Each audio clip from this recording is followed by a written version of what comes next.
નમસ્કાર, આપ જોઈ રહ્યા છો નેશન પ્લસ ન્યૂઝ. હું છું આપની સાથે હિતા ભગત. સાબરકાંઠા બેઠક પરથી જીત બાદ શોભના બારૈયાનું અરવલ્લીમાં ભવ્ય સ્વાગત કરવામાં આવ્યું હતું. અરવલ્લી જિલ્લાના મોડાસાના મરડિયા ખાતે સાંસદ શોભનાબેન બારૈયાનું સ્વાગત કરવામાં આવ્યું હતું. ત્યારે મંત્રી ભીખુસિંહ પરમારની ઓફિસ ખાતે કાર્યકરો દ્વારા સ્વાગત કરાયું હતું. જિલ્લાના હોદ્દેદારો કાર્યકરોએ સાંસદનું અભિવાદન કર્યું હતું. હિંમતનગરના ધારાસભ્ય વીડી ઝાલા પણ ઉપસ્થિત રહ્યા હતા. ભારે પડકારો વચ્ચે પણ અમે આજે ભારી બહુમતીથી જીતીને આવ્યા છીએ. માન્ય મંત્રી સાહેબ, માન્ય ઝાલા સાહેબ, સૌ ભારતીય જનતા પાર્ટીના કાર્યકર્તાઓએ રાત દિવસ ખૂબ મહેનત કરીને મને વિજેતા બનાવવામાં જે એમનો ખૂબ મોટો ફાળો આપ્યો છે એ બદલ સૌનો હું ખૂબ ખૂબ આભાર માનું છું.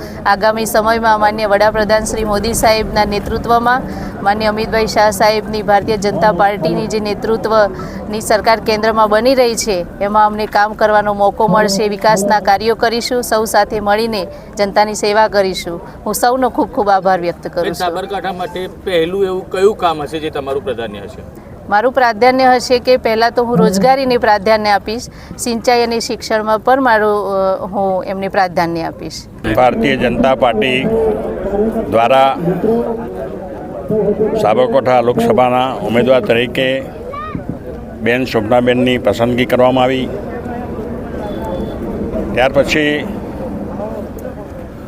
આમ તો થોડા ઘણા સમીકરણો બદલાયા હોય એવું લાગતું હતું, પરંતુ ભારતીય જનતા પાર્ટીના કાર્યકર્તાઓ જમીન સાથે જોડાયેલા છે. આ પાર્ટીમાં શિસ્તને વધારે મહત્ત્વ આપવામાં આવે છે અને એ રીતે તમામ કાર્યકર્તાઓ ભારતીય જનતા પાર્ટીના કામે લાગ્યા.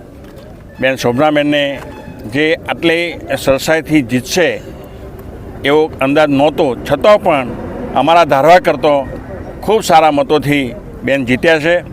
અને જ્યારે બેન માટે કાર્યકર્તાઓ અને અમારા પદાધિકારીઓ જે મહેનત કરી છે એ બદલ આ વિસ્તારના ધારાસભ્ય તરીકે એમનો હું ખૂબ ખૂબ આભાર માનું છું. અત્રે ઉલ્લેખનીય છે કે શોભના બારૈયાએ મોડાસા બાયડ પરથી જબરજસ્ત લીડ મળી હતી. Kapil Patel, nation plus news, Aravalli. સમાચારોના સતત અપડેટ મેળવવા માટે અમારી નેશન પ્લસ ન્યૂઝની યુટ્યુબ ચેનલને સબસ્ક્રાઇબ કરો, બેલ આઇકન દબાવો અને જોડાયેલા રહો ફેસબુક, ઇન્સ્ટાગ્રામ અને ટ્વિટર પર.